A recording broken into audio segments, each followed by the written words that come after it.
Assalamualaikum. Apakah suara Bu Utami sudah terdengar? Terdengar, Bu. Terdengar, Bu. Oh iya, sebentar.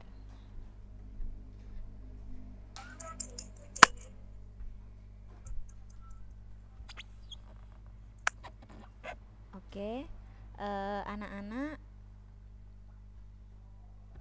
sebelum kita mulai belajar, marilah kita berdoa terlebih dahulu. Tapi sebelumnya Bu Utami akan buka. Bismillahirrahmanirrahim. Assalamualaikum warahmatullahi wabarakatuh. Waalaikumsalam warahmatullahi wabarakatuh. Ya, alhamdulillah pagi hari ini kita bisa dipertemukan begitu ya, dalam kondisi yang insya Allah sehat. Anak-anak sehat? Sehat. Sehat, alhamdulillah. Oke, sudah mandi kan? Sudah ya? Sudah. Sudah. Sudah sarapan belum? Sudah. Sudah. Ya, alhamdulillah. Oke, sebelumnya marilah kita berdoa terlebih dahulu supaya kita dimudahkan dalam memahami pelajaran yang akan kita pelajari. Untuk yang beragama selain Islam, Bu Utami persilahkan. Dan untuk yang Islam, mari Bu Utami pimpin. Al-Fatihah. A'udzu billahi minasyaitonir rajim. Bismillahirrahmanirrahim. Alhamdulillahi rabbil alamin. Ar-Rahmanir-Rahim. Maliki yaumiddin. Iyyaka na'budu wa iyyaka nasta'in. Ihdinas siratal mustaqim. Siratal ladzina an'amta 'alaihim ghairil maghdubi 'alaihim waladdallin. Amin.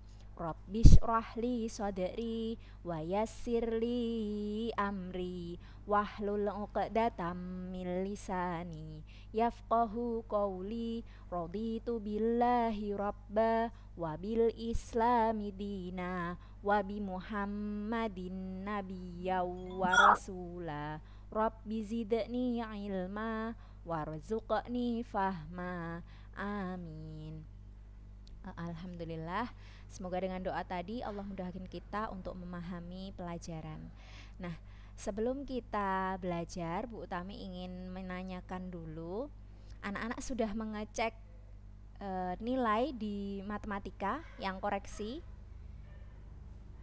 Sudah, Bu. Sudah, Bu. Oke. Ya, beberapa alhamdulillah nilainya bagus-bagus, tapi beberapa masih ada yang kurang teliti.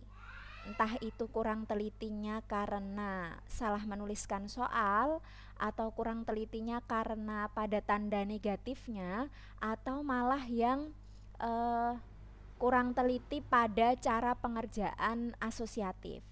Anak-anak masih ingat ya, apa beda asosiatif sama komutatif? Ayo, ada yang ingat? Ingat. Iya, gimana Mas Danis? Kalau asosiatif itu bagaimana? Asosiatif itu dikelompok-kelompokkan, kalau komutatif itu ditukar. Iya, kalau asosiatif itu dikelompok-kelompokkan, kalau komutatif itu ditukar. Atau secara lebih mudahnya kita bisa ingat, kalau komutatif yang ditukar apanya?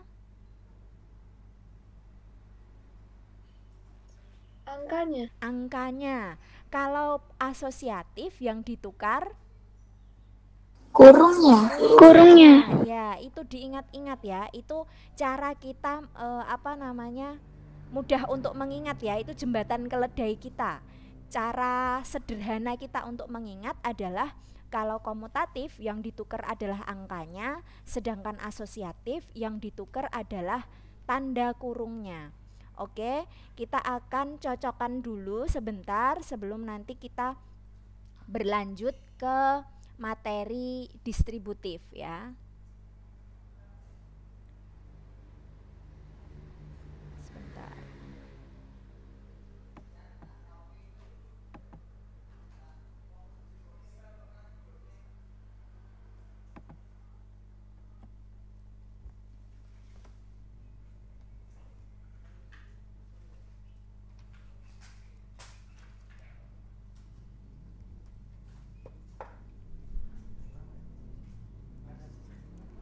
kita masuk ke soal nomor 1A.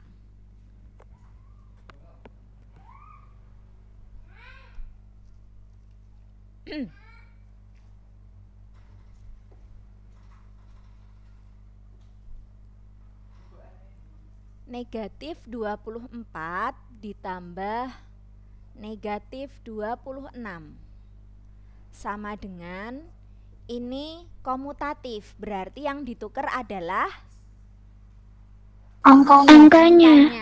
Yang tadinya 24, negatif 24 ini di depan, maka jadikan kita di belakang, dan yang tadinya di belakang dijadikan di depan.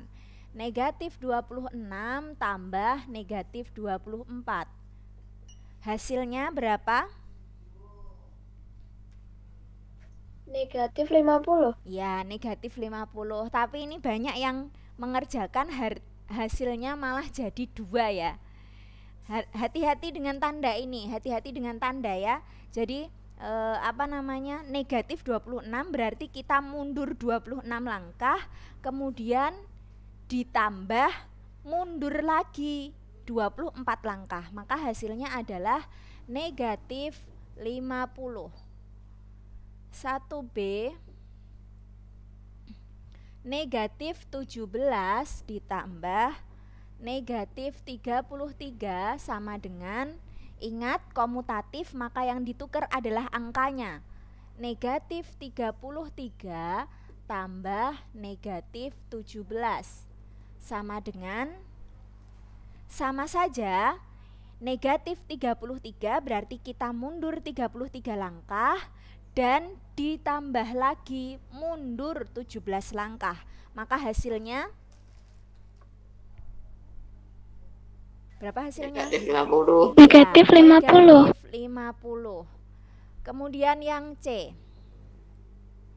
28 tambah negatif 13 sama dengan, ingat ini komutatif maka posisi angkanya yang berubah. Negatif 13 tambah 28 sama dengan, caranya adalah mundur 13 langkah kemudian tambah maju 28 langkah. Hasilnya berapa?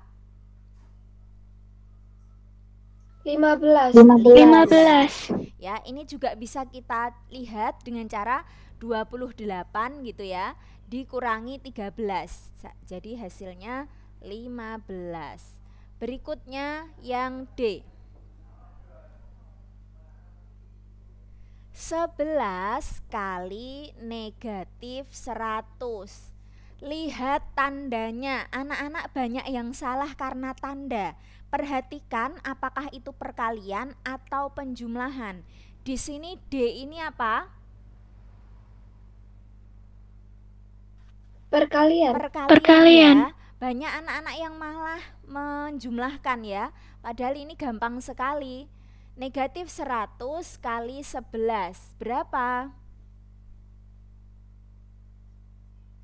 Negatif 1100. Ya, negatif. Jangan lupa ini negatifnya, karena negatif sama positif hasilnya negatif 1100. Berikutnya yang E, negatif 8 kali 150 sama dengan, ini nggak pakai kurung nggak apa-apa ya.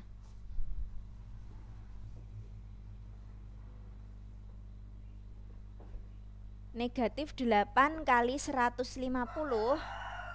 sama dengan 150 kali negatif 8. Hasilnya berapa? Negatif 1200. Negatif 1200. Ya, ingat di sini ada tanda negatif kali positif, maka hasilnya negatif 1200. Berikutnya sekarang kita masuk ke asosiatif. Untuk asosiatif ingat, yang berubah, yang berpindah adalah tanda kurungnya, bukan angkanya. Ya, maka kita tuliskan utuh dulu angkanya, kemudian baru tanda kurungnya yang mengikuti. Kita tuliskan negatif 42 tambah buka kurung 12 tambah 19 tutup kurung. Sama dengan kita tuliskan dulu, kalau bingung kita tuliskan dulu angkanya supaya nanti tidak ketukar. Ini posisinya sama ya. Negatif 42 tambah 12 tambah 19 ini juga posisinya sama. Yang kita pindah adalah kurungnya. Tadinya kurungnya di belakang, kita pindah jadi Di depan. ke depan. Di depan. Jadi di sini. Nah, negatif 42 tambah 12. Kenapa kok demikian? Ini gunanya atau manfaatnya asosiatif ini supaya memudahkan untuk menghitung. Kalau misalnya 12 tambah 19 itu kan agak rumit ya. Karena angkanya itu 12 kurangi 19, nanti pinjem dulu dan sebagainya. Maka kemudian ini ada angka yang sama. 2 sama 2 kan lebih enak kalau kita kurangkan atau jumlahkan. Nah, makanya begini, negatif 42 tambah 12, kita mundur 42 langkah, kemudian maju 12 langkah. Berarti hasilnya? Negatif 30. Negatif 30. Ya, negatif 30 tambah 19. Ingat, kalau dalam soal matematika, Bu Utami juga menilai caranya. Kalau anak-anak langsung menuliskan jawabannya saja, Bu Utami khawatir anak-anak tidak paham, ya. Atau bisa jadi hanya tinggal misalnya minta tolong orang lain kemudian menuliskan. Maka Bu Utami lihat caranya supaya anak-anak, oh ini sudah paham. Oh ini salahnya di bagian sini. Jadi sebenarnya yang ini dia sudah paham. Jadi Bu Utami tahu mana yang harus diperbaiki. Yuk lanjut. Negatif 30 tambah 19. Hasilnya? Negatif 11. Negatif 11. Negatif 11. Oke.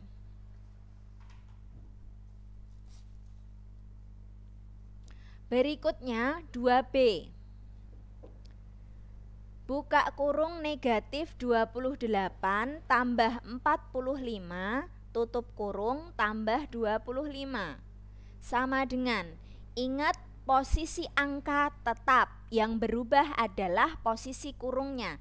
Kita tuliskan utuh, negatif 28 tambah 45 tambah 25. Tadi kurungnya di depan, berarti sekarang kurungnya jadi Di belakang. di belakang. Kita kurung.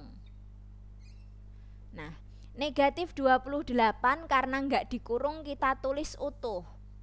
Tambah, sekarang yang di dalam kurung kerjakan dulu, selesaikan dulu. 45 tambah 25 hasilnya 70. 70. Sama dengan, nah baru kita mundur 28 langkah, maju 70 langkah, berarti hasilnya 42. 42. Lihat ya, ini positif bukan negatif. Oke, lanjut. Yang C. Buka kurung 17 kali. Ini tandanya kali ya, bukan tambah. Anak-anak banyak yang salah itu karena malah menjumlahkan tanda ini.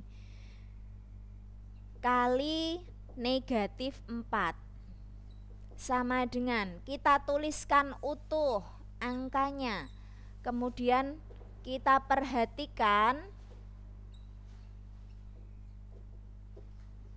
kurungnya awalnya itu ada di depan, berarti sekarang kita ubah kurungnya, kita pindah jadi di belakang.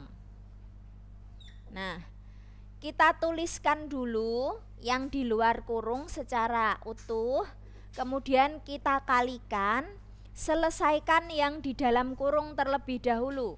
25 kali negatif 4 hasilnya Negatif 100. Negatif 100. negatif 100, bukan 100 ya, karena di sini ada tanda negatifnya. Negatif 100.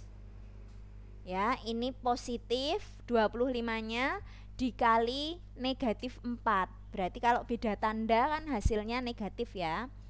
Sama dengan ini juga positif kali negatif, maka hasilnya Negatif. Negatif. negatif berapa ini? 1.700. 1.700. Oke, lanjut ke 2D.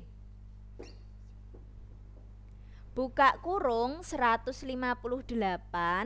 kali 125 tutup kurung kali negatif 8 sama dengan kita tuliskan lagi utuh angkanya 158 kali 125 kali negatif 8. Kenapa Bu kok yang jejer selalu dikurung? Ya supaya kita nggak bingung ya. Yang jejer begini tandanya ada kali, ada negatif, kurungnya di dikurung salah satunya atau yang belakang supaya nanti tidak bikin bingung ya. Nah, karena tadi yang dikelompokkan yang depan, berarti sekarang yang dikelompokkan yang belakang, maka 125 dan negatif 8. 158-nya kita tulis utuh karena dia di luar kelompok. Dikali berapa ini? 125 kali negatif 8. Negatif 1.000. Negatif Ya, 1.000. negatif 1.000. Gampang. Perkalian 1.000 tinggal kita tuliskan dengan menambahkan 03 di belakangnya. Ya. Jadi sangat mudah ya. Kemudian berikutnya yang E. Negatif 20 kali 5 kali 32 yang dikurung yang belakang. Nah, sekarang kita tuliskan. Kalau tadi yang dikurung yang belakang, berarti sekarang yang dikurung yang Depan. Oke. Negatif 20 kali 5 hasilnya Negatif 100. negatif 100 kali 32 hasilnya Negatif 3.200. ya negatif 3.200. Nah, begini. Sampai sini adakah yang ingin ditanyakan? Tidak. Sudah paham? Paham. Ya, yang misalnya ada yang salah-salah itu apakah sudah paham juga untuk anak-anak yang tadi pekerjaannya salah?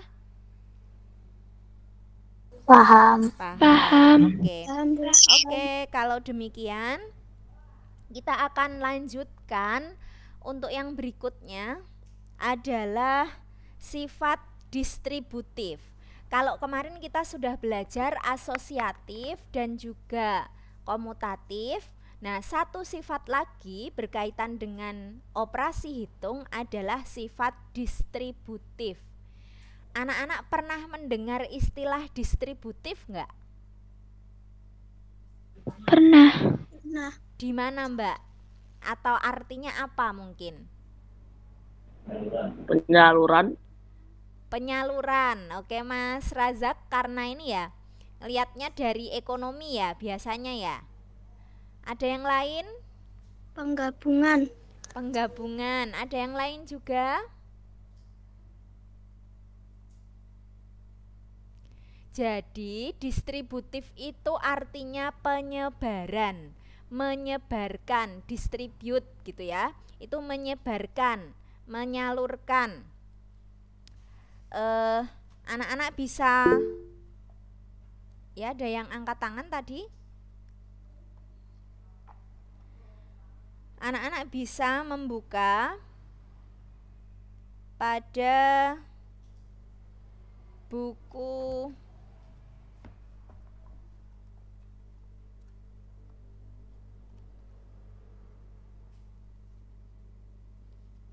ESPS halaman 21. Coba yang sudah punya bukunya bisa dibuka, ESPS halaman 21. Sifat distributif atau penyebaran. Jadi distributif itu menyebarkan, begitu ya. Nah, itu berlaku untuk perkalian terhadap penjumlahan dan pengurangan. Jadi ternyata distributif itu sebenarnya perkalian, tetapi dia gabungan perkalian dengan penjumlahan atau perkalian dengan pengurangan. Kita akan bahas satu-satu. Yang di sini sudah ya, Bu Tami hapus ya. Iya, Bu.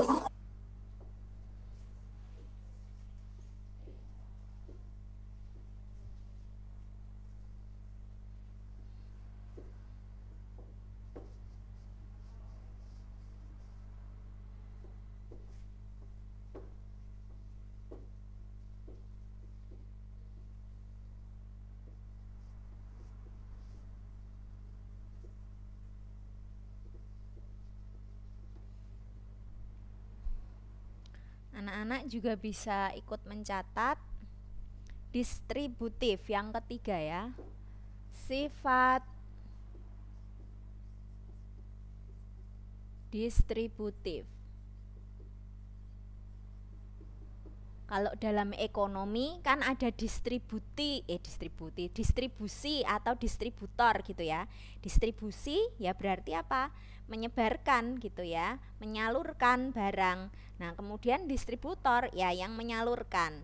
Nah, sekarang distributif ini dalam matematika itu ada dua, yaitu perkalian terhadap penjumlahan dan perkalian terhadap pengurangan. Bu Utami perlihatkan. Yang pertama, perkalian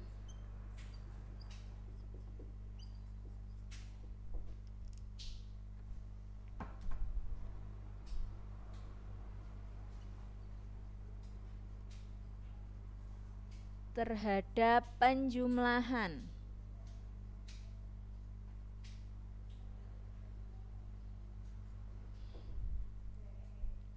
Nah, di sini maksudnya seperti apa, Bu? Bu Utami akan beri contoh.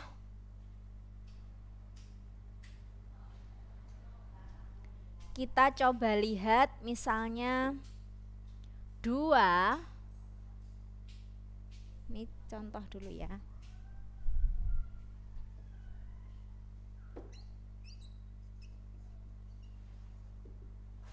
2 kali 3 tambah 4. Coba, ini yang kita selesaikan dulu yang mana? 2 kali 3 tambah 4. Yang kita selesaikan dulu yang mana? 3 tambah 4. 3 tambah Oke, 4. 3 tambah 4-nya. Berarti kita tuliskan 2 kali 3 tambah 4 itu berapa? 7. 7. Hasilnya berapa di akhir? 14. 9 apa 14? 14. 14 ya, ini perkalian. Oke, 14. Nah, sekarang kita mau lihat dengan sifat distributif atau disebarkan, itu maksudnya seperti ini. Dari sini disebarkan begini. 2 kali 3. Ini karena penjumlahan dijumlahkan dengan 2 kali 4. Kita coba cek nanti hasilnya sama atau enggak. 2 kali 3 sama dengan 6. 6. Tambah 2 kali 4 sama dengan 8. 8. Maka hasilnya 14. 14. Apakah ini sama? Sama. Sama. Berarti itu tandanya distributif ini ya adalah disebarkan. Maksudnya disebarkan, yang tadinya dia dikurung sendiri itu disebarkan rata, duanya dikalikan 3 dan duanya dikalikan 4. Ini juga makanya kalian bisa menjumpai pada rumus keliling persegi panjang. Rumus keliling persegi panjang itu gimana? Ada yang ingat? Kemarin di soal ASPD ada nih. Lupa, Bu. 2 kali panjang tambah lebar. Ya, 2 kali panjang tambah lebar. Tapi catatannya di sini adalah panjang tambah lebarnya ini harus diapakan?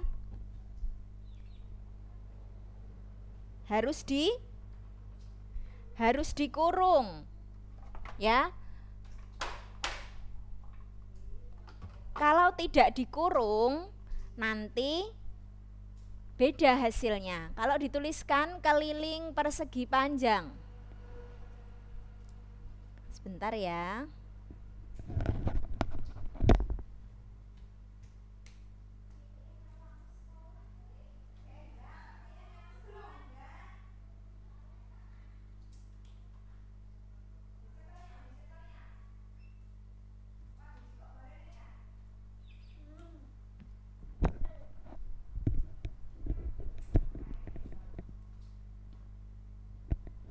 Kalau dituliskan keliling persegi panjang sama dengan 2 kali buka kurung P tambah L. Harus pakai kurung. Kalau nggak pakai kurung nanti hasilnya beda. Ya, misalnya nggak pakai kurung ya, contohnya 2 kali 3 baru tambahkan 4. 2 kali 3 itu berapa? 6. 6. Tambah 4? 10. 10. Berbeda hasilnya dengan ini. Kalau ini kan 14. Nah, makanya harus dikurung 2 kali P tambah L. Kenapa bisa begini? Kita kan lihat persegi panjang tuh begini kan. Ini panjang, sini panjang, ini lebar, di sini lebar. Didapatkan 2 kali panjang, ya kan, kalau kita lihat 2 kali panjang tambah 2 kali lebar. Maka bisa kita tulis begini, ya tidak? Ya, paham sampai sini? Kenapa kok kalau keliling persegi panjang itu bisa didapatkan 2 kali buka kurung P tambah L? Itu karena awalnya kan begini, 2 kali P, ini ada panjangnya ada 2, kemudian 2 kali L ditambah 2 kali L, di sini lebarnya ada 2. Begitu ya. Kita kembali ke sifat distributif. Itu artinya kalau kita tuliskan dalam rumus sifat distributif ini, maka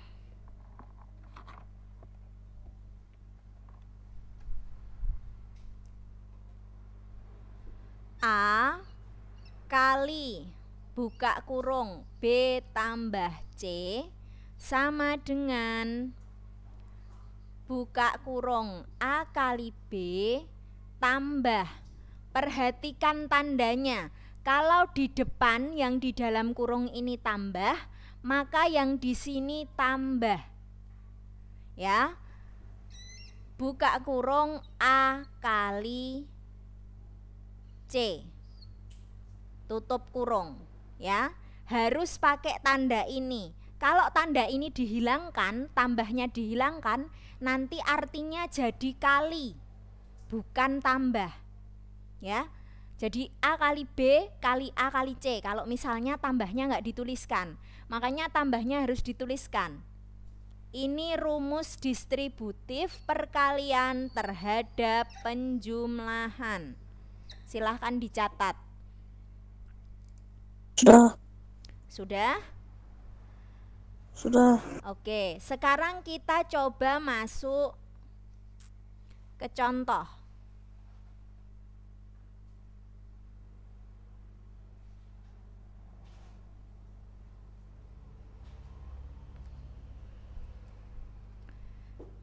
Contoh Misalnya 15 kali 3 tambah 2 sama dengan, harus dituliskan berapa ini? 15 kali 3 tambah 2. Disebarkannya gimana? 15 kali 3 ditambah 15 kali 2. Oke, terima kasih Mbak Luna. 15 kali 3 tambah, ingat harus dikurung ya, 15 kali 2. Hasilnya berapa ini? 15 kali 3 tambah 15 kali 2. 15 kali 3 itu berapa? 45. 45. 15 kali 2? 30. 30. Berarti kita tuliskan 45 tambah 30. Hasilnya 75. 75. Berikutnya,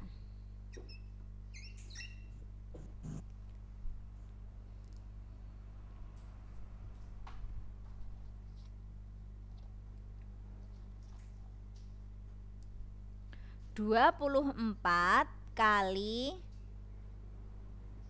titik-titik tambah 24 kali titik-titik sama dengan 24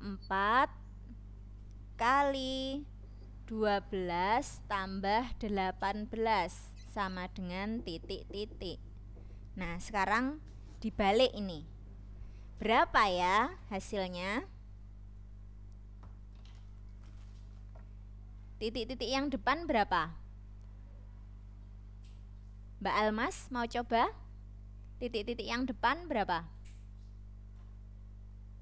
12 mungkin. Ya Mbak, ya tadi kan Bu Utami bilangnya Mbak Almas, Mas Razak sudah menjawab. Ya 12 ya, di sini ya. Kenapa? Karena lihat di sini, ini loh, ada jawabannya. Ini cuma dibalik posisinya, lihat ya. Yang 24 kali buka kurung 12 tambah 18. Jadi yang depan adalah 12. Yang belakang berapa? 18. Nah, maka kita bisa selesaikan yang sini. Kita bisa selesaikan langsung 24 kali 12 tambah 18 itu berapa? 30. Hasilnya 24 kali 30 itu bisa kita kerjakan. 24 kali 3 dulu berapa? 24 kali 3 72. Ya 72, tinggal tambahkan 0 1 belakangnya. Gitu ya. Paham sampai sini? Paham, Bu. Paham. Oke. Berikutnya kita mau masuk ke distributif terhadap pengurangan. Distributif terhadap pengurangan. Ini sudah selesai belum mencatatnya? Sudah. Ya, Bu Utami hapus dulu.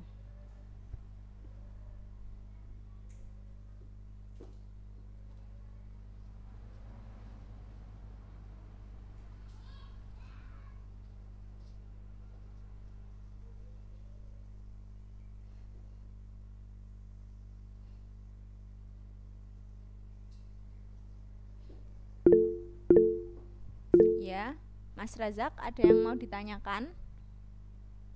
Yang distributif ada yang pembagian nggak, Bu? Kira-kira ada nggak ya? Kira-kira ada nggak? Nanti kita coba ya, kita cek ya. Jadi yang B kita selesaikan dulu yang pengurangan, Mas. Perkalian terhadap pengurangan.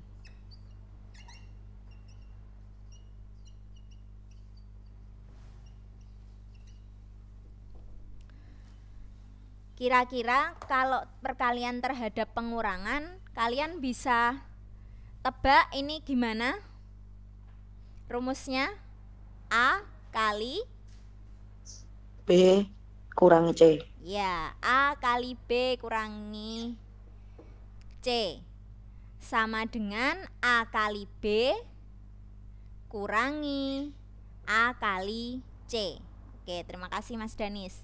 Kita buat contohnya untuk rumus ini.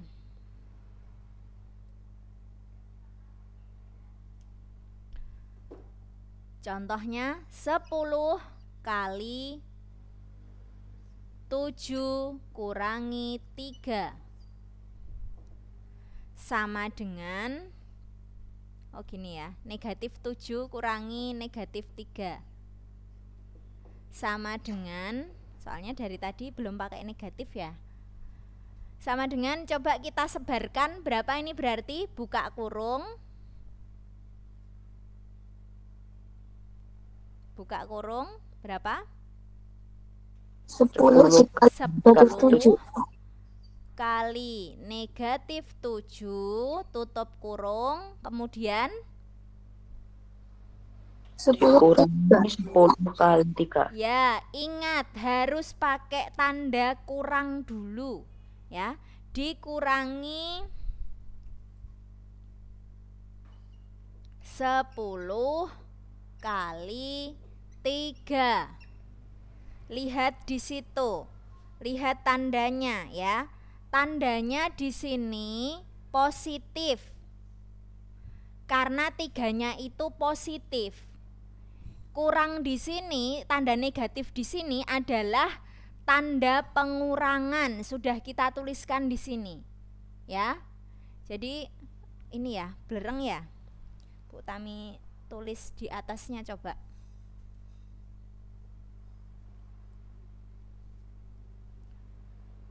10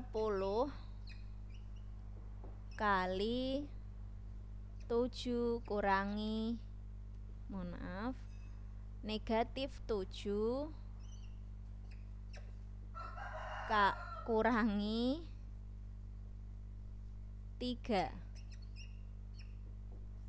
sama dengan 10 kali negatif 7 kurangi 10 kali 3. Nah, begini ya.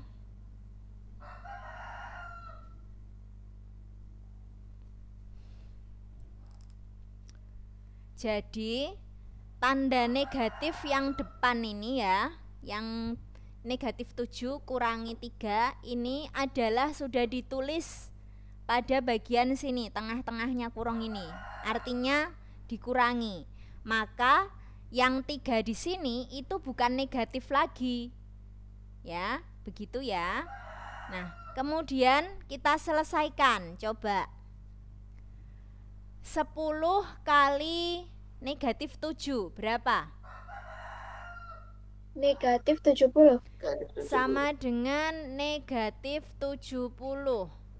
Dikurangi, kita ikut ini, dikurangi 10 kali 3 30. 30. Berapa hasilnya?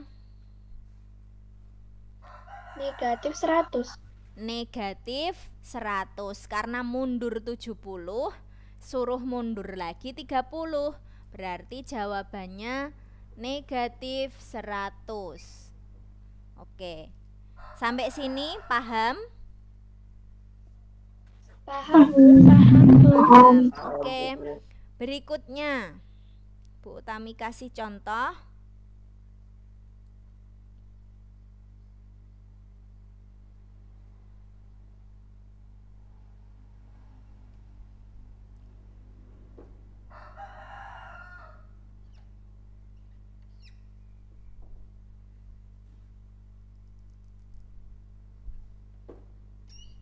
25 kali titik-titik kurangi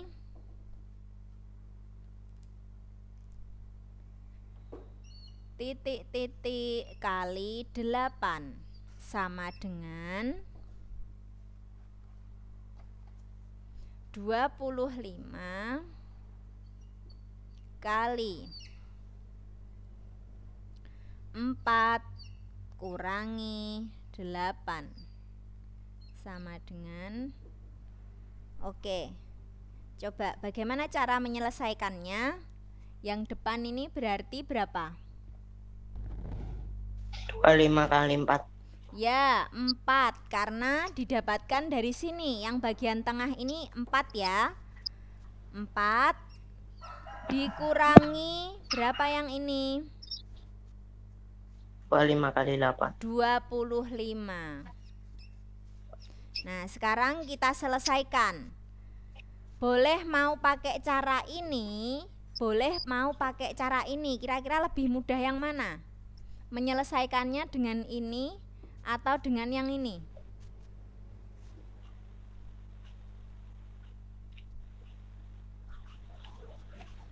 Yang mana, Nak?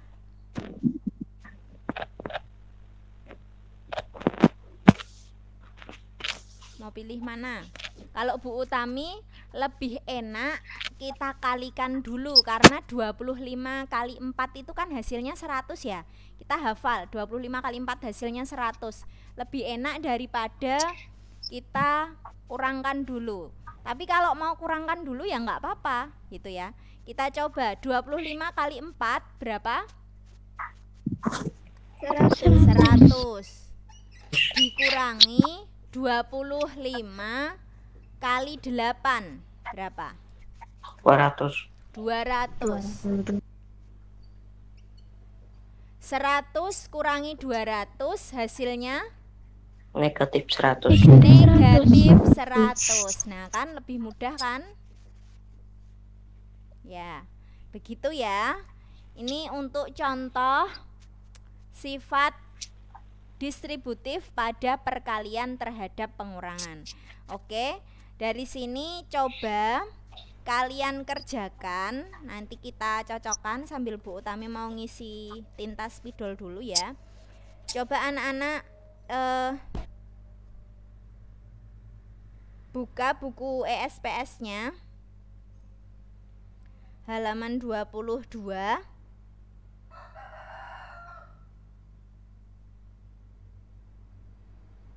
Pada soal nomor 1.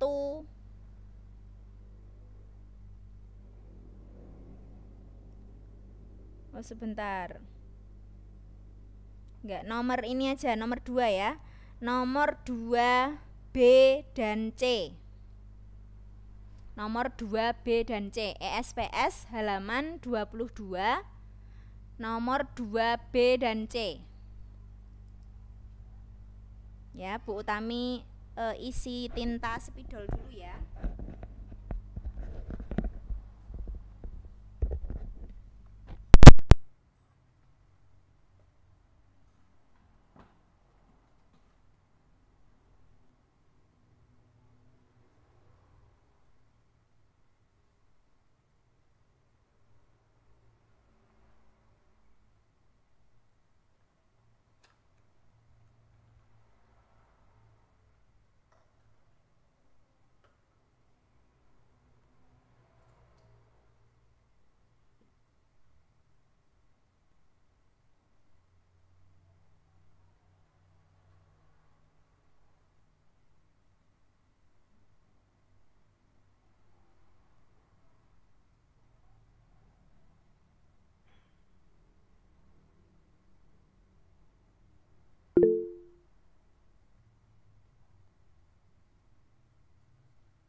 Bu Utami, saya belum punya bukunya, Bu.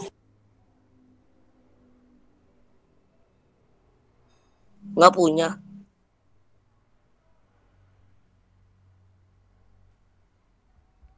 Ya, sebentar ya Mbak Sofia, Bu Utami lagi ini dulu, apa, ngisi spidolnya.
Mas Bayu, ada yang ingin disampaikan?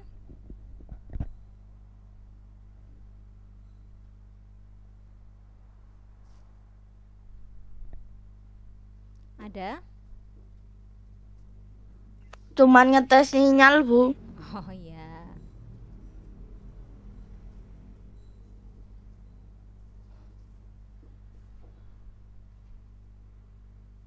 Sudah selesai belum anak-anak? Sudah, Bu. Udah, Bu. Oh ya. 2B dan 2 apa tadi ya? 2B sama C ya? Iya, Bu. Iya, Bu. 2B soalnya 8 kali 41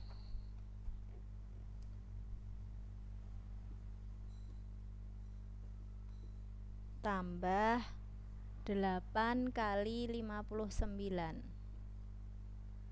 sama dengan titik-titik kali titik-titik tambah titik-titik sama dengan titik-titik kali titik-titik sama dengan titik-titik.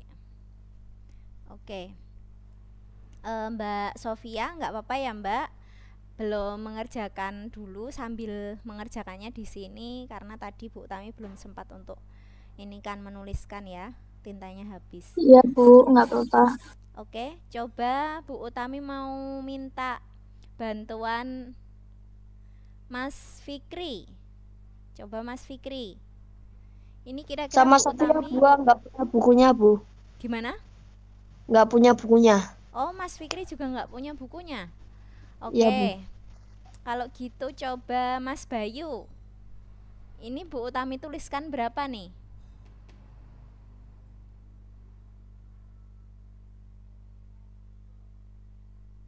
Yang depan ini Bu Utami tuliskan berapa?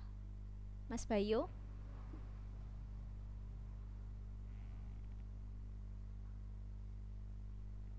Halo Mas Bayu. Di tempat?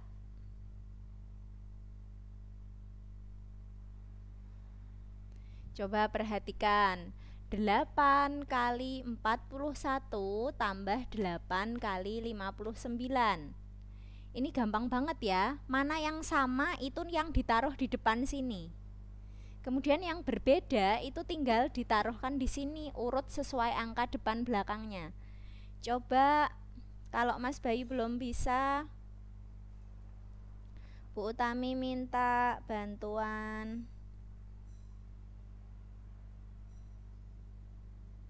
Mas Naufal. Ya, coba Mas Naufal. Berapa Mas? Ini Mas, Bu Utami tuliskan di depan. Angka yang sama mana? Angka yang sama? 8. 8, benar sekali. Jadi Bu Utami tuliskan di depan ini 8. Karena ini loh, 8-nya sama. Ya, angka yang sama kan 8 ya. Maka yang di sini yang Bu Utami tuliskan 8. Kemudian kali seperti ini, tanda kalinya karena dia sama. Kemudian yang ini adalah angka yang berbeda. Berapa Bu Utami harus tuliskan? 41. 41 yang bagian depan, yang belakang 59. 59. Nah, sekarang dari angka ini lihat tandanya, oh kali, berarti gunakan ini, dituliskan dulu 8 kali yang dalam kurung, kerjakan dulu 41 tambah 59 itu berapa? 100. 100. 8 kali 100 800. 800. Gampang ya di sini ya. Berikutnya, sekarang yang C.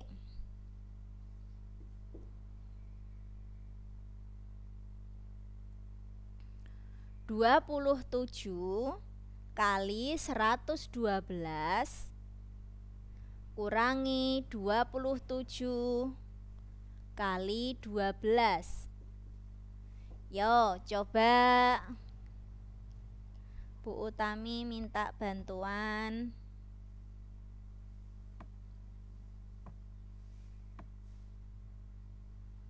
Mbak Etna. Coba Mbak Etna, berapa Mbak Etna Bu Utami harus tuliskan yang depan ini?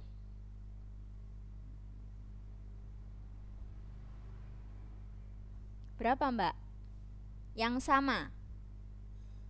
Sama kayak ini tadi, yang sama angkanya yang dituliskan di depan. 27. 27, benar sekali.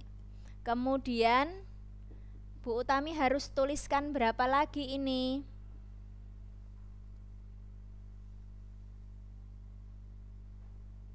Berapa? Yang bagian belakang? Angkanya? 112. Ya, 112. Terima kasih Mbak Sofia. Kurangi berapa? Kurangi 12. 12. Nah, maka kita tuliskan 27-nya di sini kali ini dalam kurung kita kerjakan dulu 112 kurangi 12 berapa? 100. 100. Maka hasilnya 2700. 2700. Gampang sekali ya? Bisa, Bu. Ya, alhamdulillah kalau bisa. Berikutnya sekarang terakhir mencoba soal yang 2E. Silahkan dikerjakan. Yang nggak punya bukunya Bu Utami tuliskan. Silahkan yang sudah punya bukunya langsung kerjakan 2E. 3 kali 483 sama dengan 3 kali 400, nanti nabrak ini ya, tambah 80 tambah 3, kelihatan enggak? Oke, kemudian bawahnya Bu Utami tuliskan titik-titik kali titik-titik tambah titik-titik kali titik-titik tambah titik-titik kali titik-titik sama dengan titik-titik tambah titik-titik tambah titik-titik sama dengan titik-titik. Oke, silahkan dikerjakan.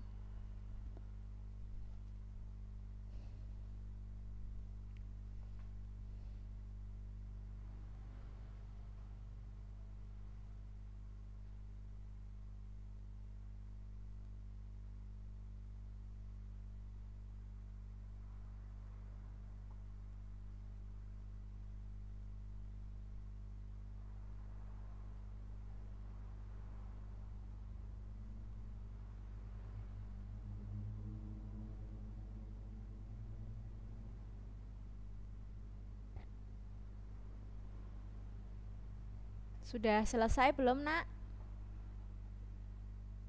Belum, Bu. Belum. Oke.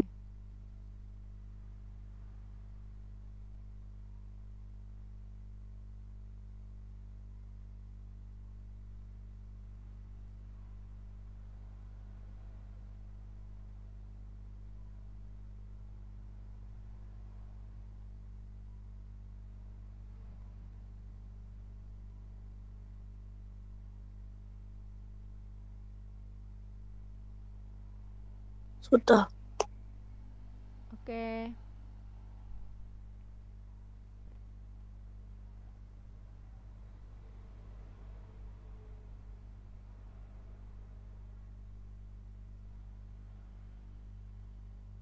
Kita selesaikan ya. Coba ya. Bu Utami minta bantuan Mas Rozak. Coba Mas Rozak. Bu Utami tuliskan berapa ini di angka paling depan?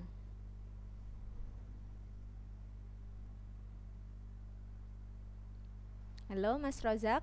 Bu Utami tuliskan 3 berapa? kali 400. Oke, 3 3 kali kali 400. 400. Benar sekali.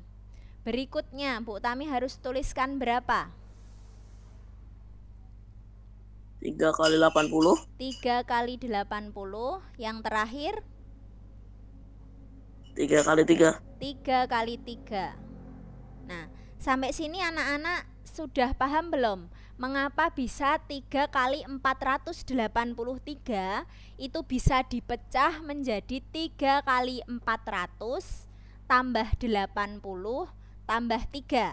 Jadi di sini kenapa bisa dipecah? Karena ini ratusannya dipisahkan, puluhannya dipisahkan, kemudian satuannya juga dipisahkan. Jadi itu dipisah-pisah ya.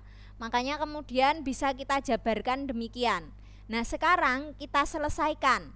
Coba Mbak Anissa, ini berapa hasilnya? 3 kali 400? 700. 3 kali 400. 1200. Ya, 1200. 3 kali 80 berapa Mbak Diandra? 240. 240. 3 kali 3 berapa Mbak? Siapa ini yang belum ya?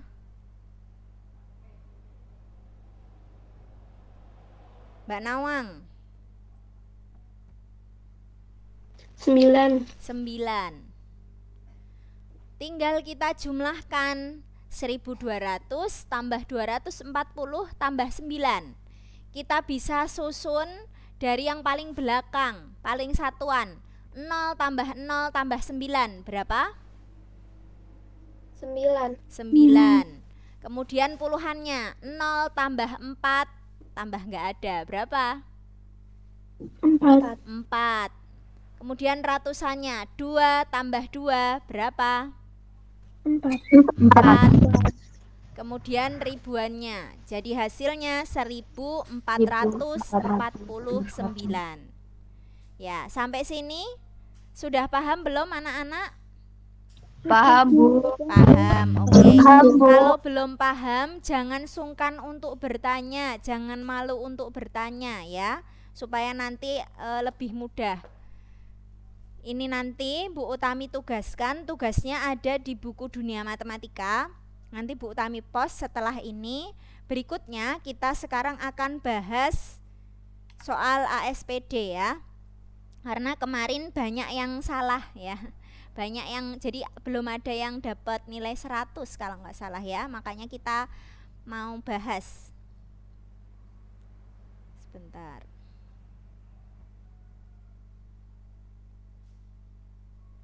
Silahkan kalau ada yang ingin ke kamar mandi dulu atau ada yang mau minum dulu boleh sambil Bu Utami mempersiapkan untuk yang ASPD. Ya, Bu.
Oke, anak-anak sudah melihat share screen dari Bu Utami?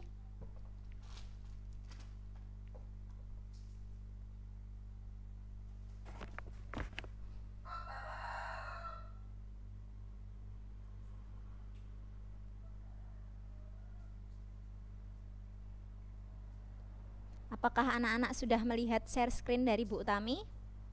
Sudah, Bu. Oke. Sudah, Bu. Mas Razak ada yang Sudah, ingin Bu. disampaikan? Oh iya, Bu Utami lupa. Tadi Mas Razak menanyakan ini ya, apakah pembagian itu bisa juga dengan distributif? Jawabannya apa?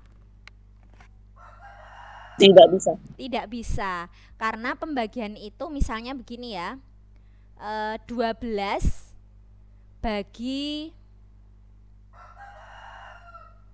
12 bagi berapa ya? 12 bagi 1 tambah 2. Nah, 1 tambah 2-nya dikurung ya. 1 tambah 2-nya berapa? 3 kan? 12 bagi 3 hasilnya 4.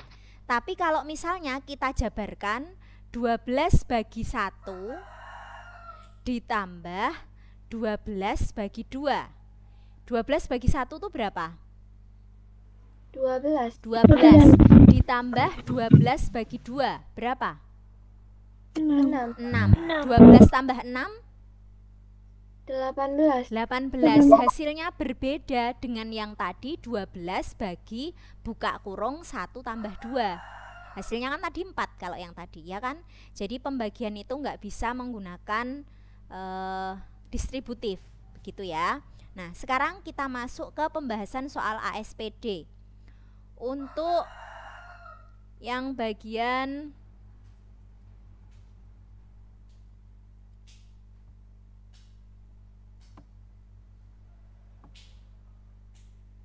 bahasa Indonesia, ini kemarin teksnya masih sama, yaitu tentang Putri dan si katak ya. Konflik batin yang dialami Putri setelah mendapatkan bolanya kembali. Perhatikan di sini kalimatnya. Setelah berhasil mendapat bolanya kembali, Putri memilih pergi dan meninggalkan katak. Berarti memilih pergi itu artinya apa? Berarti dia tidak mau menepati janjinya. Begitu ya nak ya. Jadi jawabannya adalah D. Kemudian yang berikutnya nomor 2, amanat cerita.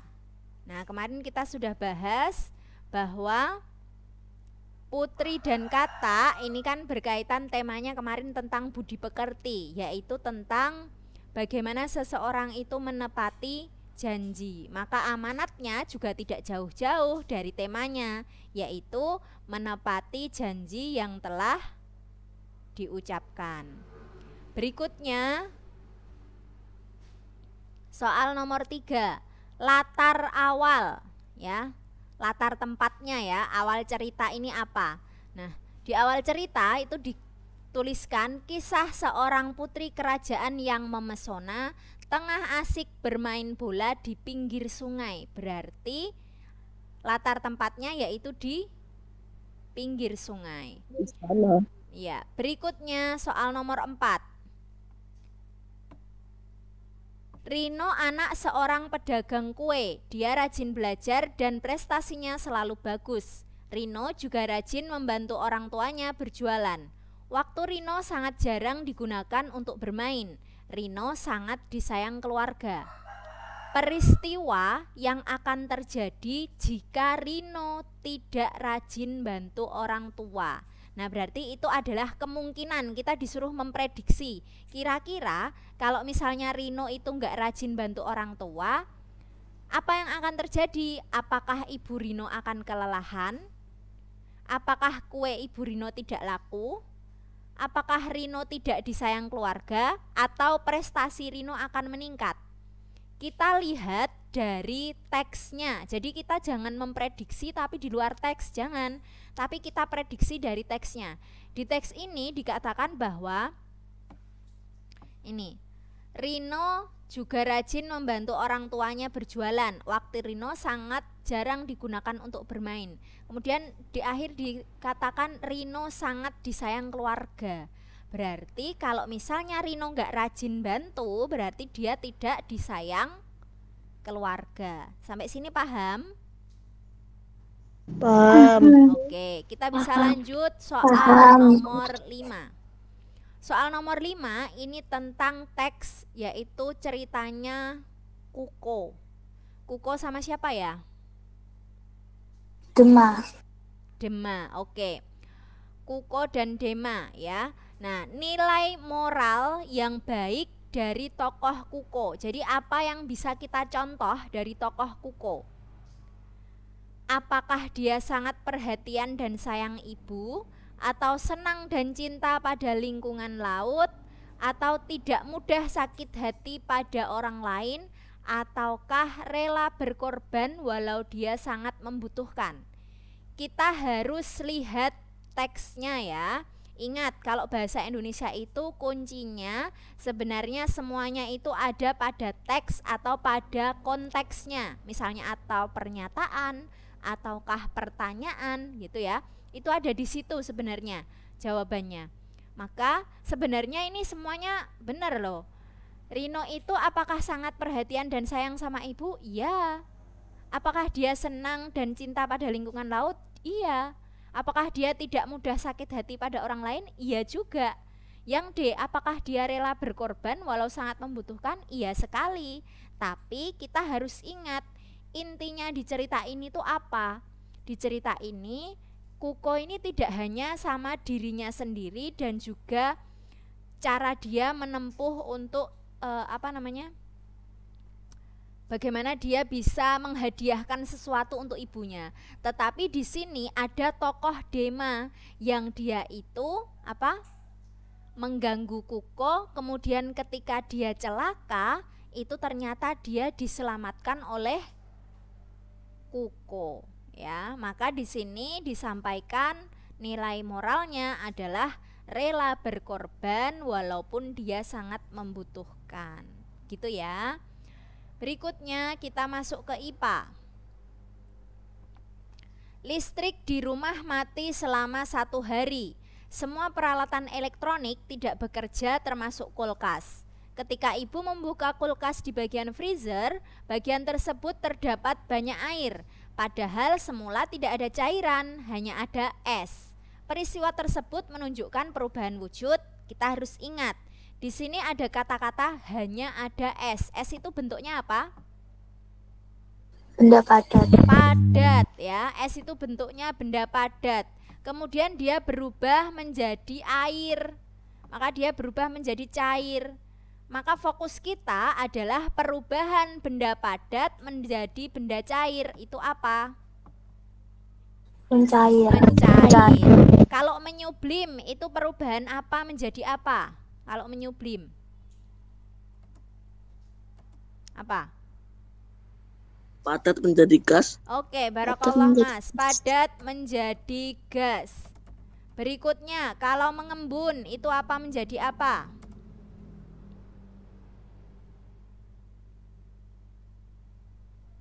Ada yang masih ingat? Mengembun. Menjadi cair. Gas Ya, gas menjadi cair.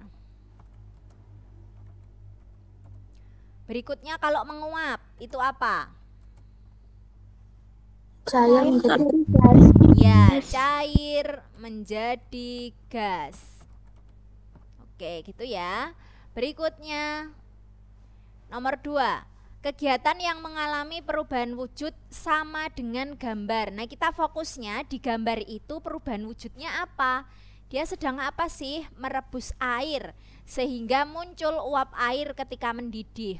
Maka di situ perubahan wujudnya adalah zat cair menjadi gas. Nah, kalau zat cair menjadi gas itu artinya perubahan wujud apa? Menguap. Menguap. Nah, kita cari sekarang di pilihannya ini, manakah yang menguap? Kita coba yang A, membuat agar-agar dan memasukkan air ke freezer. Ini peristiwa apa? Membeku. Membeku, benar sekali. Dari yang cair kemudian jadi padat. Kemudian yang B, menjemur baju dan meletakkan bensin di tempat terbuka. Apa ini? Menguap. Menguap, benar sekali. Kemudian yang C, meletakkan minyak goreng di tempat dingin dan pembuatan garam. Kira-kira kalau minyak goreng ditaruh di tempat dingin itu gimana?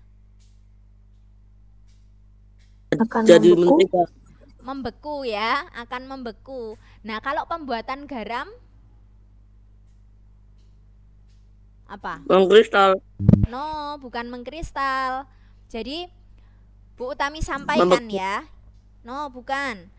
Pembuatan garam itu sebenarnya emang benar, garam itu kristal-kristal garam yang kita temukan. Tetapi sebenarnya perubahan wujudnya itu bukan mengkristal. Ini yang perlu anak-anak pahami. Mungkin dulu di kelas 5 atau di kelas 4, kelas berapa ya ini? Kelas 5 ya. Kelas 5 itu disampaikan mungkin ada kesalahan begitu ya. Kalau misalnya garam itu mengkristal, bukan Mas. Garam ini, pembuatan garam ini adalah menguap. Kenapa bisa begitu? Jadi ketika membuat garam ini, air laut yang banyak sekali itu diuapkan, kan di ini ya, diterik matahari, maka air laut itu akan menguap. Kemudian meninggalkan kristal garam. Jadi sebenarnya kristal garam itu memang sudah ada, ya. Tetapi dia bukan mengkristal, bukan kemudian jadi cair kemudian mengkristal, bukan. Kalau mengkristal itu ada pada apa ya? Contohnya salju ya, ada pada salju. Itu mengkristal, atau pada freezer. Di freezer itu kan mengkristal ya. Jadi dari yang dia itu uap gitu ya, jadi uap air itu kemudian dia jadi kristal-kristal begitu. Jadi gas jadi benda padat begitu ya, seperti salju-salju itu. Nah begitu, jadi ini bukan ya, ini sangat berbeda. Kalau yang meletakkan minyak goreng tadi membeku, kalau yang membuat garam itu menguap. Ini di sini membeku ya.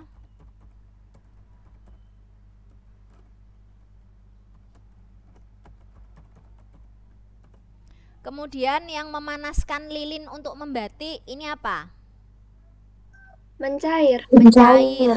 Meletakkan es batu di ruang terbuka? Mencair. Mencair juga. Oke, dua-duanya mencair. Oke, kita lanjut ke soal nomor 3. Gaya yang digunakan pada kegiatan seperti gambar. Ini anak yang sedang main pelintang ya, atau ketapel. Ketapel. Iya, benar sekali. Maka dia menggunakan gaya otot karena dia pakai tangannya ya, maka otot. Kemudian pelintangnya itu kan dari karet ya, dari apa namanya, pentil ya, dari karet ban itu. Nah itu pegas karena dia bisa apa namanya, memanjang ya, fleksibel begitu, mulur. Nah jadi jawabannya adalah gaya otot dan gaya pegas. Berikutnya soal nomor 4. Ibu kantin sekolah menggunakan plastik untuk mengemas es dawet yang dijualnya. Alasan ibu kantin menggunakan plastik tersebut adalah apakah karena ulet, apakah karena elastis, apakah karena transparan, atau kedap air? Kedap air. Kedap air. Kenapa? Karena supaya dawet itu tadi nggak bocor ya. Itulah, bukan karena transparan, bukan, berbeda. Beda kalau misalnya kita mau ini nih, apa ya, yang biasanya pakai plastik dan transparan. Oh ini, kalian tahu parsel buah ya? Parsel buah itu kenapa kok dibungkus menggunakan plastik bening gitu? Kenapa kira-kira? Mas Rozak, ada yang ingin disampaikan? Dipencet adik jelek. Oke. Kira-kira kenapa ya kok pada parsel buah itu dibungkus plastik? Kenapa kok bungkusnya nggak pakai kertas kado? Agar kedap air. Bukan, apa ya? Agar terlihat bentuknya. Terlihat. Ya, agar terlihat dari luar itu, agar terlihat indah. Kan buah itu sebenarnya udah indah ya, seger gitu dilihatnya. Makanya kemudian dibungkusnya pakai plastik yang bening supaya kelihatan dari luar begitu. supaya transparan itu tadi. Berikutnya kita masuk ke soal nomor 5. Peristiwa seperti gambar menunjukkan contoh perpindahan panas secara. Nah, ini kalian lihat di sini ada uap ya, ada suhu panas gitu ya. Di sini ada lilin menyala, kemudian dia keluar, uapnya ini keluar dari cerobong sini, kemudian uapnya ini masuk ke sini. Sehingga di sini bisa menyalakan gitu ya, membakar si kertas. Maka di sini namanya adalah konveksi ya. Kalau perpindahan panas menggunakan gas gitu ya, menggunakan udara, itu biasanya adalah konveksi. Kalau radiasi itu tanpa perantara. Makanya radiasi itu api unggun, sinar matahari, itu radiasi. Kalau konduksi itu dia pakai benda padat. Ya, benda padatnya misalnya logam, kemudian biasanya logam ya, entah itu besi, aluminium dan yang lainnya. Kalau konveksi itu antara gas sama zat cair. Kalau kita sedang merebus sayur misalnya, atau kita lagi bikin bakso gitu ya, itu kan nanti kita lihat bakso itu akan memutar ininya, atau sayur itu nanti di dalam pancinya itu akan memutar karena dia perpindahan panas secara konveksi ya, jadi dia membuat dia kemudian memutar. Nah, berikutnya kita masuk ke matematika. Ciri bangun datar layang-layang yang ditunjukkan oleh huruf. Nah, kita harus lihat. Bentar Bu Utami coba tambahkan. Bangun layang-layang itu yang mana sih? Anak-anak melihat bentuk ini, coba yang mana bangun layang-layang itu?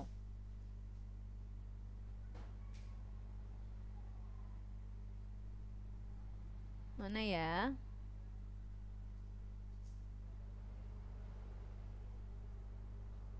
Mana? Menemukan belum?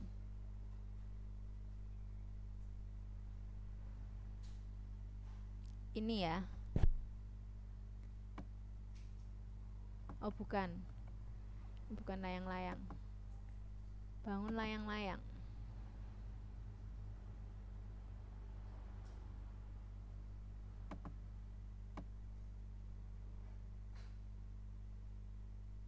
Bukan juga ini. Mana ya, kok nggak ada layang-layang ya?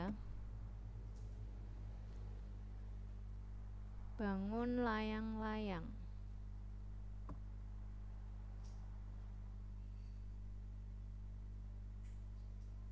Yang atas sendiri paling pojok bukan Bu? Ini atau ini? Ini yang tadi Bu Utami ini kan pakai. Yang jejernya Bu? Ini? Ya. Ini yang tadi Bu Utami pakai, bukan ya Mbak? Bu Utami gabung aja ya. Bu Utami pakai ini mana ya tadi? Nih. Jadi gini. Nah, terus lagi.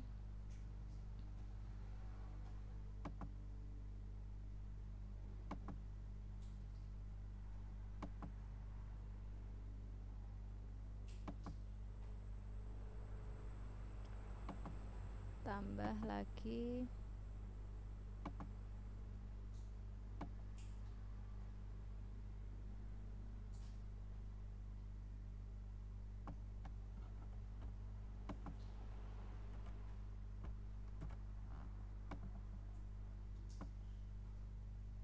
Ini kita bisa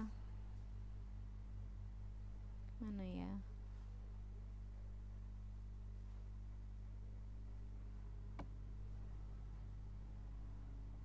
Kita bisa balik, kemudian kita taruh bawahnya dan kita tarik ke bawah. Nah, ini. Sebentar. Nah, oke. Layang-layang ini seperti ini ya. Bisa terlihat di anak-anak? Bisa, Bu. Oke. Bisa, Bu. Oke, jadi layang-layang itu seperti ini. Maka kalau kita lihat layang-layang itu seperti ini, maka ciri-ciri bangun layang-layang itu apa? Kita seleksi satu persatu. Yang pertama, keempat sisinya sama panjang dan sejajar. Apakah iya? Keempat sisinya sama panjang? Tidak. Tidak, ya. Keempat sisinya tidak sama panjang, ini cuma yang panjang ini sama, tapi yang bawah cuma juga sama, jadi sepasang-sepasang gitu ya. Ciri keempat sisinya sama panjang dan sejajar itu dimiliki oleh persegi. Nah kemudian kita masuk ke yang B, 2 pasang sisinya sama panjang, bener nggak? 2 pasang. Iya. Ya, benar sekali. Iya. Sepasang itu yang atas, kemudian sepasang lagi yang bawah. Berikutnya, bagian C. Sepasang sudut berhadapan sama besar. Sudut yang berhadapan sama besar tapi cuma sepasang. Apakah benar? Coba kita lihat, kira-kira sama nggak sama yang bagian bawah ini? Sudutnya, besar sudutnya. Sama. Atas ini loh, coba lihat atas sama bawah. Yang atas sama bawah ini lebih lancip mana? Atau sama lancipnya? Wah. Lebih lancip bawah, berarti berbeda ya. bawah. Karena kan sisinya beda, Mbak. Kalau sisinya, panjang sisinya beda, yang atas ini kan panjang sisinya pendek ya, cuma segini. Nah yang bawah itu kan panjang.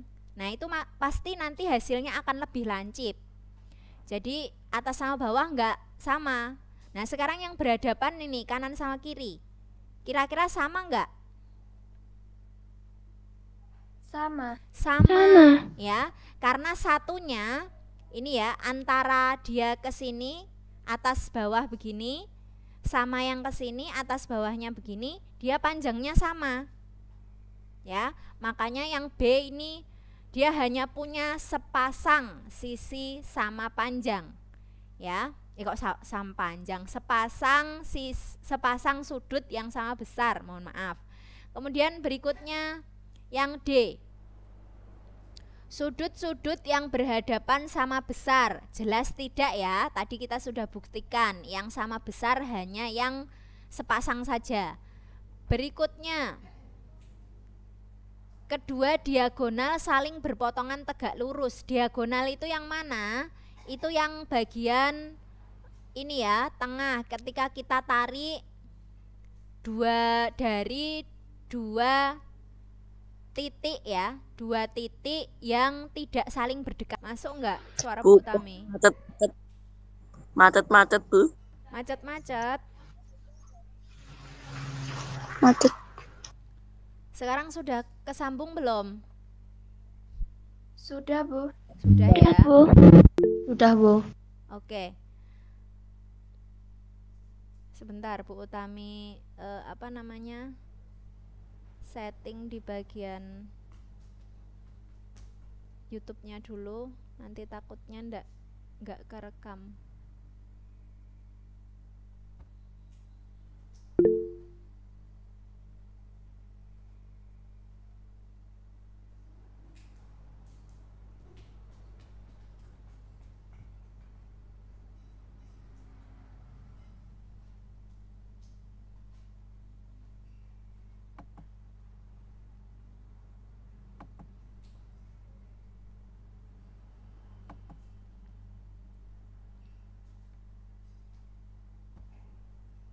Tes. Iya, halo. Apakah sudah masuk? Sudah. Oke. Sudah, Bu, sudah masuk. Ya.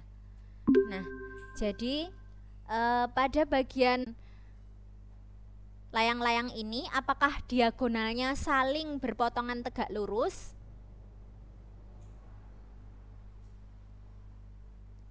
Mungkin iya. Ini anak-anak lihat nih. Tegak lurus gak nih? 90 derajat gak? Sudut yang Iya. dibentuk. Iya. 90 Jadi di derajat. sini 90 derajat ya. Ini tegak lurus ini namanya. Oke, makanya yang berpotongan tegak lurus ini benar. Berikutnya yang F. Kedua diagonal saling berpotongan tidak tegak lurus. Jelas salah ya, karena tadi sudah disampaikan tegak lurus. Kalau begitu yang G, memiliki dua simetri lipat. Anak-anak sudah pernah belajar simetri lipat belum? Sudah. Sudah. Kira-kira ini punya dua simetri lipat gak? Tidak.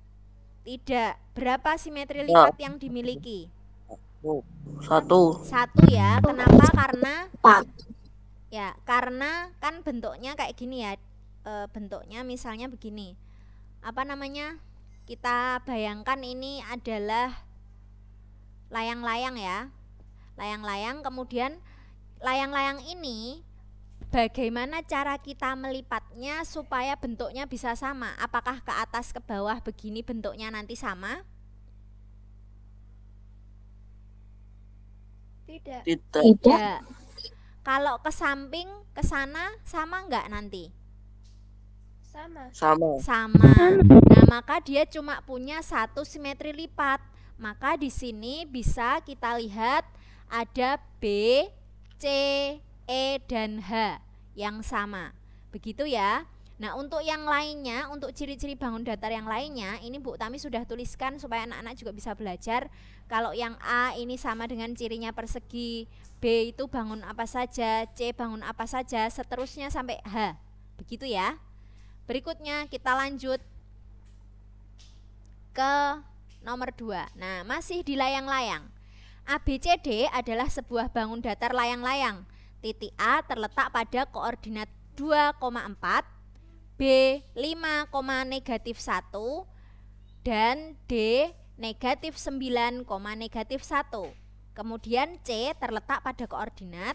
Nah, anak-anak sebelumnya kalian harus buat dulu, atau kalau kalian mengerjakan ini bisa di kertas berpeta. Kalau nggak punya ya buat aja pakai apa namanya, semacam ini ya, namanya garis koordinat ya.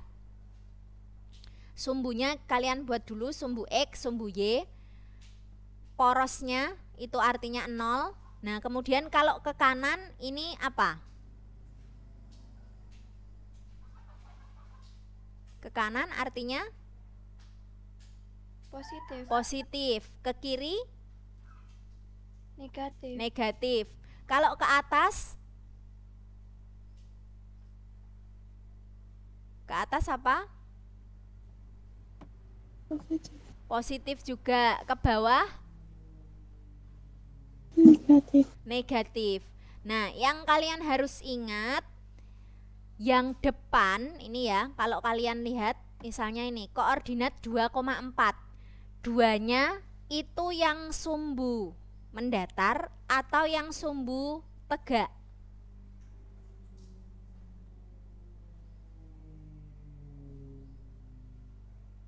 Dua itu sumbu mendatar atau sumbu tegak? Gimana Mbak Diandra? Mendatar. Mendatar, benar sekali. Jadi dua ini ya, jadi yang depan itu sumbu X. Sumbu X itu sumbu yang mendatar ya. Jadi dua itu yang mendatar. Kita makanya maju 2 langkah. 1, 2 di sini. Kemudian 4 itu yang sumbu tegaknya. Maka kita maju naik 4 langkah. 1, 2, 3, 4 sampai sini. Maka kita dapatkan titik A ini di sini. Kemudian yang titik B, oke Mas Zada sedang apa ini? Yang titik B itu 5,-1. Maka kita ke arah kanan 5 langkah, kemudian negatif 1. Berarti yang sumbu yang tegak, berarti ke bawahnya ini. Nah, di sini. Kemudian negatif 9,-1. Karena negatif 9 berarti kita mundur 9 langkah ke sini, negatif 1 berarti turun. Nah, di sini. Nah, kita kan udah bikin ini ya. Kita bikin, kita gambar. Seperti yang tadi kita ingat bahwa layang-layang itu sisi kanan dan kirinya itu sama.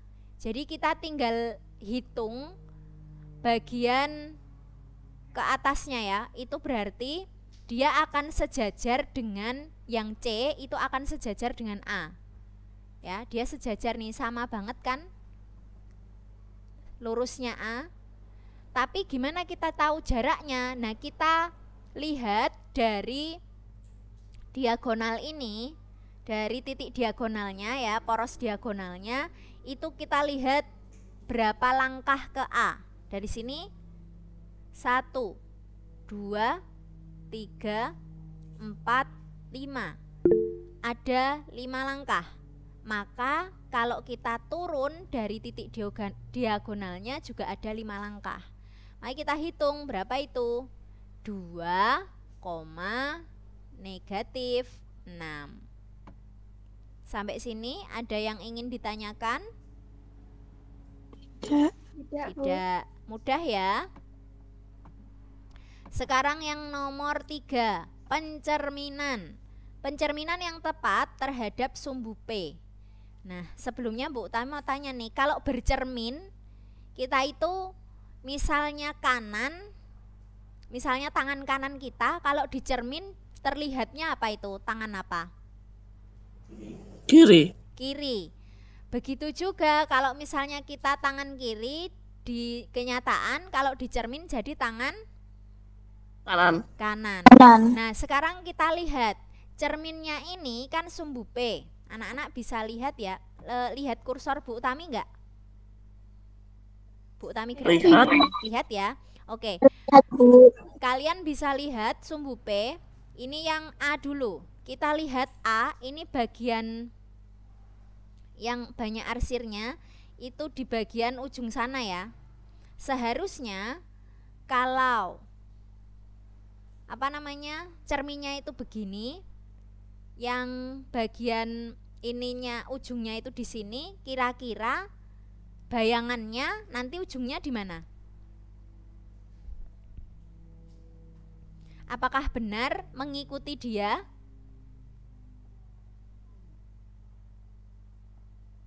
Enggak ya. Harusnya nanti bayangannya yang ada ini, yang ada garis-garisnya ini, harusnya nanti di bawah.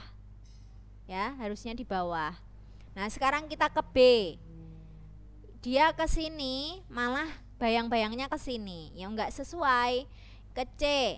Dia ke sana, bayang-bayangnya malah ke sebelah sana, enggak sesuai juga. Nah, sekarang yang D. Nah, ini tadi yang Bu Tami sampaikan. Bayang-bayangnya ke sana, bayang-bayangnya aslinya ke sana, bayang-bayangnya ke sana. Jadi saling bertolak belakang ya. Nah, ini berarti yang D. Gitu ya, pencerminan ya.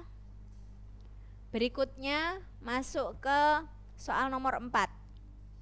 Nah, ini kemarin Mbak Siska juga tanya Bu Utami cara mengerjakannya seperti apa.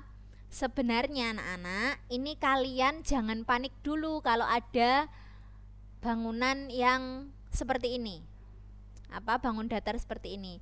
Kalian hanya perlu melihat sebenarnya yang diarsir itu mirip bangun apa sih. Nah, ini kan sudah jelas sebenarnya yang diarsir itu bangunnya trapesium, ya enggak? Iya. Iya. Iya. Nih, bangunnya trapesium nih. Ini ada sisi miringnya, ada kemudian sisi yang sejajar. Nah, jadi kalian nggak perlu panik dulu. Nah, kalau sudah lihat di sini, berarti kita tinggal luas yang diarsir. Oh, berarti sama aja luas trapesium yang kecil. Kalau ini kan trapesium besar ya. Nah, yang ini trapesium kecil. Bagaimana caranya? Jumlah sisi sejajar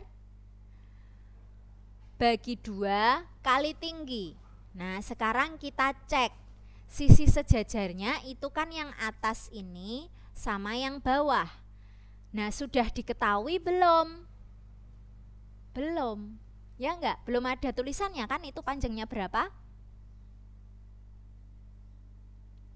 Tapi kita bisa lihat dari keterangannya. Di sini ada simbol seperti ini, garis 2, 14 cm. itu artinya dia sama panjang dengan yang garis 2 ini. Ya tidak? Maka di sini 14 cm, di sini 14 cm, di sini juga 14 cm. Itu artinya ini kan udah ada garis putus-putus ya. Garis bawah ini sama dengan garis atas. Maka yang atas ini sama saja panjangnya berapa? 14 cm. Ya, 14 cm. Nah, kemudian yang bagian sekarang kita cari tingginya. Oh, belum, Deng. Yang ini dulu, sisi bawahnya. Sisi bawahnya Bu Tami belum sampaikan. Di sini disampaikan garis ini ada garis 1. Ya, garis cekrik 1 itu artinya 7 cm. Nah, di sini ternyata ada garis cekrik juga, berarti ini artinya sama panjang. Di sini 7 cm, berarti di sebelah sini juga 7 cm. Nah, yang tengah berapa, Bu? Yang tengah kan tadi sama kayak yang atas ini, sama kayak yang bawah, 14 cm. Maka kita bisa tuliskan sisi atasnya 14 tadi, sisi bawahnya itu 7 tambah 14 tambah 7. Nah, kemudian tingginya. Tingginya berapa, Bu? Nah, tingginya juga belum diketahui, tapi kalian bisa lihat di situ tandanya ada tanda sama panjang dengan yang 7. Nah, maka dituliskan 7. Di sini kita jumlahkan dulu. Ya, ini Bu Tami belum tuliskan ya. Di sini jumlah sisi sejajar itu berarti harus dijumlahkan dulu ya, jangan dikalikan tapi dijumlahkan dulu.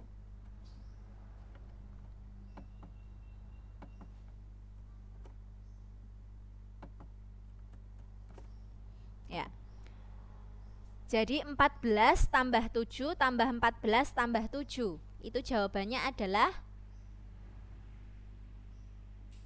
147.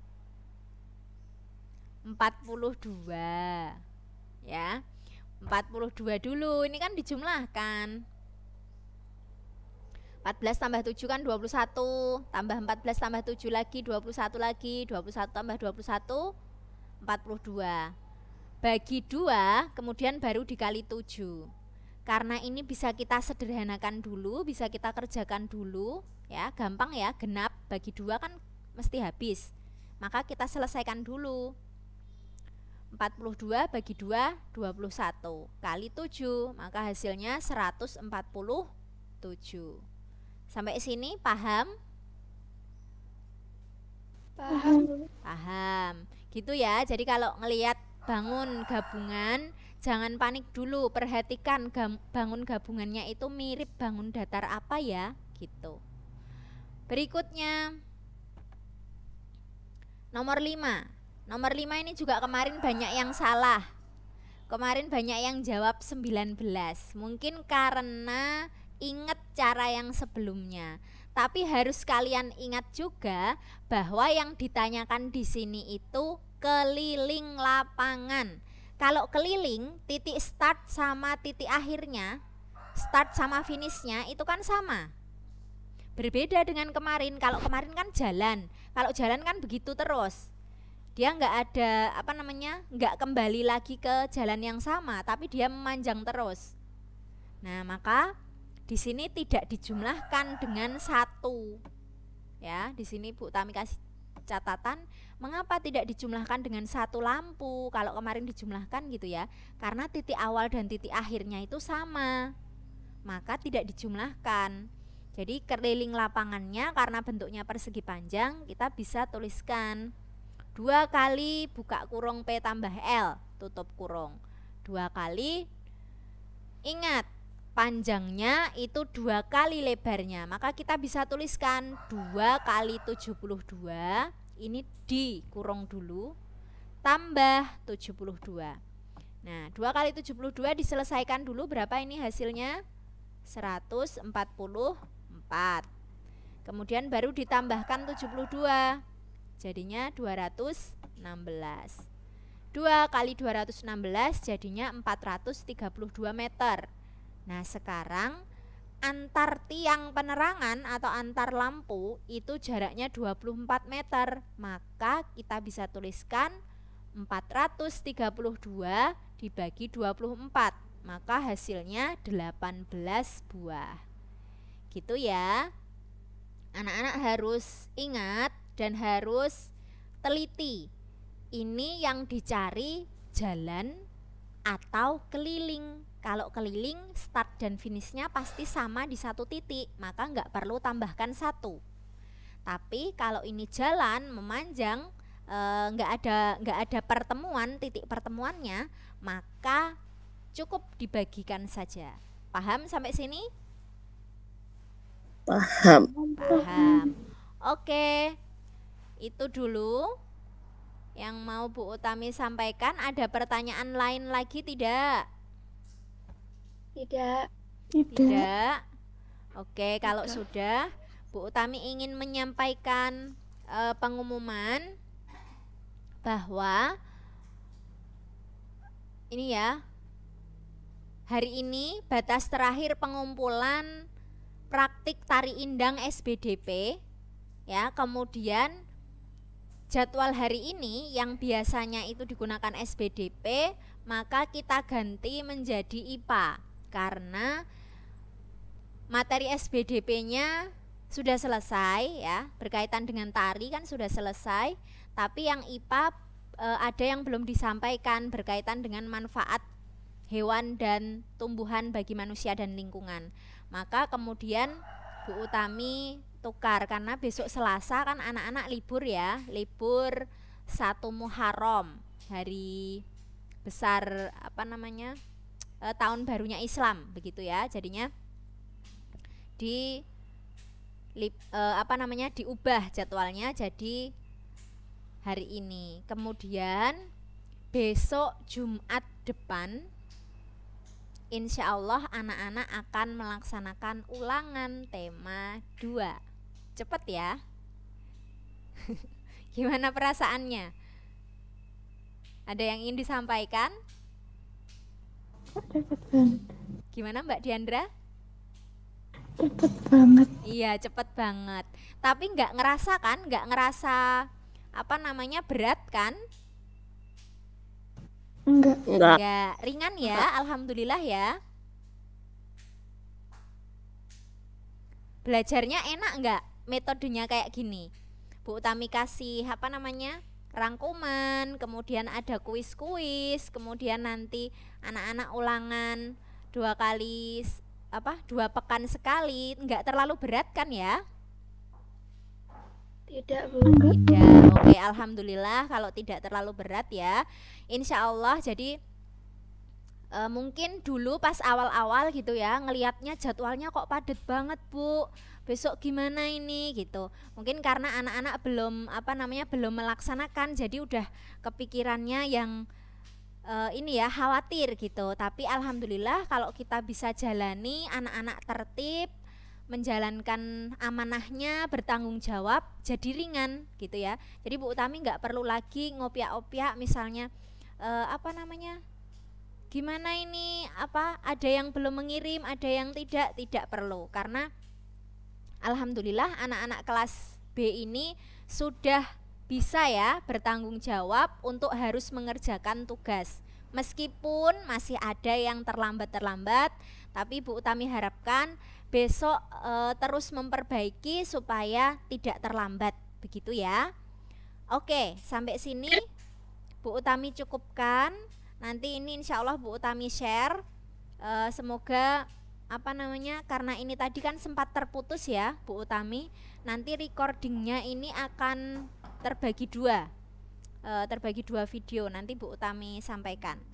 Dan setelah ini, oh ya, yang ulangannya tadi kan hari Jumat. Terus Jumatnya itu ada meeting nggak Bu? Tetap ada meeting. Jadi paginya meeting, kemudian nanti siangnya anak-anak ulangan gitu ya. Siangnya nanti ulangannya Batas waktunya sampai jam berapa, Bu? tetap 2 jam ya. Jadi Nanti kita siangnya itu kan karena hari Jumat, nanti Bu Utami pilihkan habis Jumatan aja. Jadi mulainya jam 1, kemudian sampai jam 3 ulangannya. Gitu ya nak ya. Baik, Bu. Ya, jadi pagi tetap meeting kita gitu. Oke, sampai situ Bu Utami cukupkan. Mari kita berdoa. Untuk yang Muslim Bu Utami pimpin, untuk yang selain Muslim Bu Utami persilakan. Ya, mari istighfar 3 kali. Astaghfirullah wa atubu ilaih, astaghfirullah wa atubu ilaih, astaghfirullah wa atubu ilaih. Kemudian doa penutup majelis, subhanakallahumma wa bihamdika asyhadu alla ilaha illa anta astaghfiruka wa atubu ilaik. Hamdalah, alhamdulillahi rabbil alamin. Bu Utami cukupkan, banyak kurangnya Bu Utami mohon maaf. Wassalamualaikum warahmatullahi wabarakatuh. Waalaikumsalam warahmatullahi wabarakatuh. Iya. Terima kasih banyak Bu Utami. Iya, sama-sama. Sampai jumpa lagi anak-anak.